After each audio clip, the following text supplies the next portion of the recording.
ఇద్దరు కవల పిల్లలు ఇద్దరు ఒకేలాగా ఉండేవారు. ఒకడేమో దొంగ అయ్యాడు, ఇంకోడేమో న్యాయము తీర్చేవాడయ్యాడు. అయితే ఈ దొంగ ఒకరోజు దొరికిపోయాడు. దొంగతనము చేసి ఆ యొక్క తప్పు చేసి దొరికిపోయాడు. దొరికిపోయినప్పుడు అతన్ని కోర్టులో ప్రవేశపెట్టారు. కోర్టులో ప్రవేశపెడితే ఇతడు దొంగతనం చేసి ఆ దొంగతనం చేయడంలో హత్య చేశాడు కనుక ఇతడికి ఏ శిక్ష విధించాలి అంటే మరణ శిక్ష విధించాలి అని ఆ కోర్టులో జడ్జి గారు చెప్పారు. ఎందుకంటే ఆ జడ్జి గారు ఎవరో తెలుసా? ఇతడు అన్నయ్యే. ఎవరండి? ఇతడు అన్నయ్యే. అనుకున్నానంటే తమ్ముడు మా అన్నయ్యే కదా, నాకు మరణం అయితే ఇవ్వడు కానీ ఏదో సంవత్సరమో 2 సంవత్సరాలు జైలు శిక్ష వేస్తాడు పర్లా అనుకున్నాడు. కానీ ఈ తమ్ముడు ఎప్పుడైతే మరణ శిక్ష అనగానే ఏమైపోయాడు తెలుసా? మొత్తము వాళ్ళ అన్నయ్య మీద ద్వేషం పెంచుకొని ఏడుస్తున్నాడంట, ఇంకేమీ చేయలేక. అయితే వాళ్ళ అన్నయ్య మీద భయంకరమైన కోపంతో ఉన్నాడంట. రేపటి కాలంలో ఉరిశిక్ష అనగా ఈ రాత్రి కాలంలో చెరసాల్లో ఉన్నాడంట ఆ తమ్ముడు చెరసాల్లో ఉంటే మెల్లగా అన్నగారు వచ్చారంట చీకటిలో.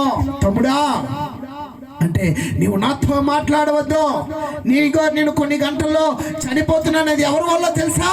నీ వల్లనే నేను చనిపోతున్నానంటే అంటున్నాడంట అన్నయ్య బాధపడుతూ. తమ్ముడు నువ్వు బాధపడవద్దు, ఇదిగో నా బట్టలు నీ వేసుకో, నీ బట్టలు నాకు ఇచ్చేసాయి. ఇదిగో నీ యొక్క మరణమును నేను తీసుకుంటా, నా జీవమును, నా అధికారమును, నా యొక్క రాజభోగమును నీవు తీసుకో అని తమ్ముడు ఏం చేశాడో తెలుసా? అన్నయ్య బట్టలు వేసుకున్నాడు. అన్నయ్య తమ్ముడు బట్టలు వేసుకున్నాడు. తప్పు చేయలేని వాడు తమ్ముడు కొరకు జైల్లోనికి వెళ్ళాడు, ఆ చెరసాల్లోనికి వెళ్ళాడు. తప్పు చేసిన వాడు బయటకు వచ్చాడు అన్నయ్య స్థానంలో. ఇప్పుడు ఈ అన్నయ్య దొంగ స్థానంలో ఉండి ఉదయం ఏం చేయబడ్డాడో తెలుసా? ఉరి తీయబడ్డాడు.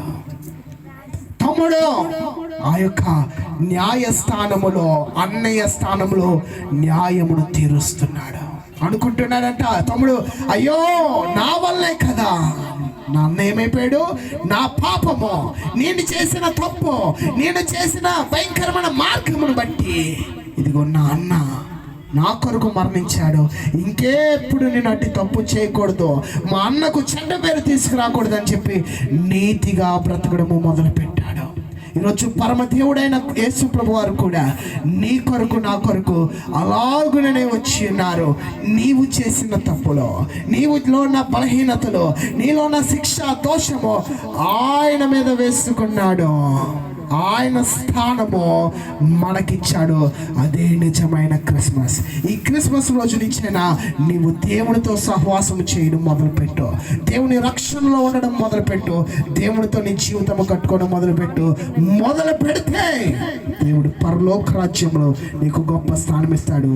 అట్టి గొప్ప ధన్యత దేవుడు మనల్ని అనుగ్రహించును కాక. మోకరించుకుందాం.